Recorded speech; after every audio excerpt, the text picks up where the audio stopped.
चाणक्य नीति की आज कुछ 5 महत्वपूर्ण श्लोकों को आपके साथ शेयर करना चाहता हूँ। Hey guys, welcome back to unique people unique mindset. पहली श्लोक में चाणक्य जी बोलते हैं, जिस देश में व्यक्ति को सम्मान ना मिले, जहाँ आजीविका के साधन उपलब्ध ना हो, जहाँ बंधु बांधव और मित्र ना हो, विद्या प्राप्ति के साधन भी ना हो, उस देश में व्यक्ति को कभी नहीं निवास करना चाहिए। सम्मान व्यक्ति का जन्म सिद्ध अधिकार है। जहाँ व्यक्ति को सम्मान ना मिले, चाहे वो देश हो, गांव हो या शहर, वहाँ व्यक्ति को नहीं रुकना चाहिए। खाली सम्मान से भी बात नहीं बनती। सम्मान से जीने के लिए व्यक्ति को जीविका चाहिए। जहाँ जीविका के साधन भी ना हो, वहाँ भी व्यक्ति को नहीं रहना चाहिए। निठल्ले कार्य विहीन व्यक्ति को भला कौन सम्मान देगा। दूसरी ओर चाणक्य जी ये भी कहते हैं, जहाँ ये दोनों चीजें भी उपलब्ध हो और व्यक्ति के पास अच्छे मित्र और बंधु बांधव नहीं हो,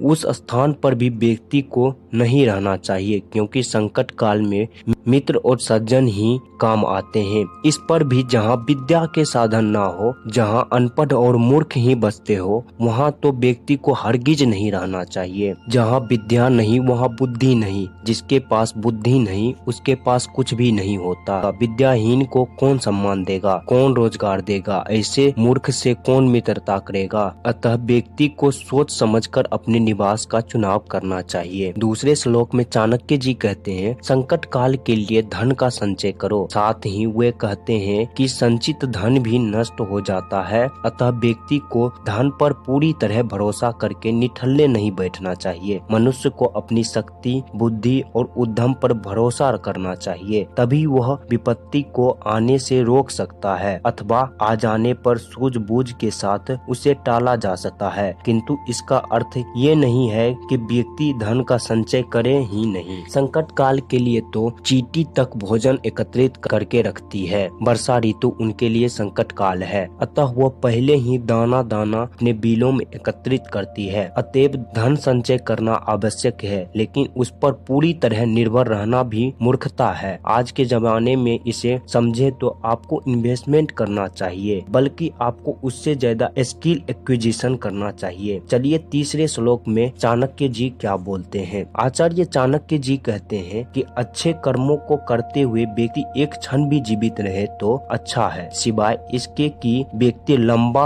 और 100 साल जीवन की कामना करे और दोनों लोगों को बिगाड़ने वाले और पाप युक्त कार्य करे। ऐसे व्यक्ति का कल्प भर जीना भी बेकार है। व्यक्ति को चाहिए कि सदा मृत्यु का स्मरण करते हुए श्रेष्ठ कार्य करे, जैसे परहित दान, तप, परोपकार, मधुर भाषण आदि।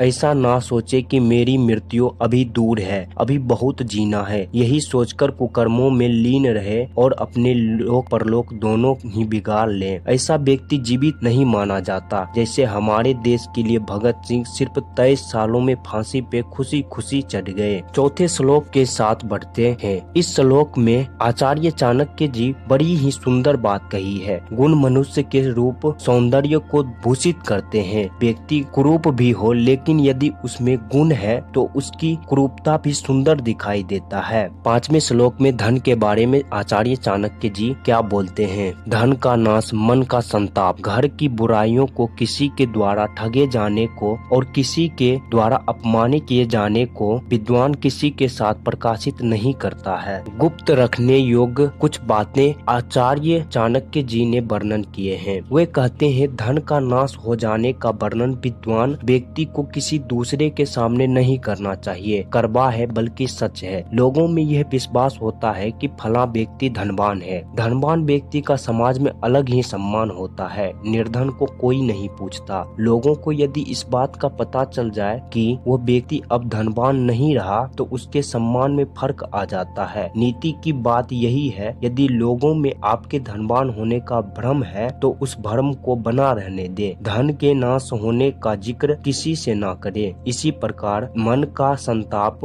और घर के दोषों को भी दूसरे के सामने प्रकट ना करें, इससे कुल की बदनामी होती है। अपने ठगे जाने और किसी के द्वारा अपमानित किए जाने का जिक्र भी व्यक्ति से ना करें। ठगे जाने से अपनी बेवकूफी प्रकट होती है, अपमान वाली बात से निर्बलता। चाणक्य जी की कुछ महत्वपूर्ण बातें अगर आपको अच्छी लगी हो तो वीडियो को लाइक जरूर करें। ऐसे ही इम्पोर्टेंट वीडियो इस चैनल पर आते ही रहेंगे, सो आप इस चैनल को सब्सक्राइब जरूर करें। Thank you.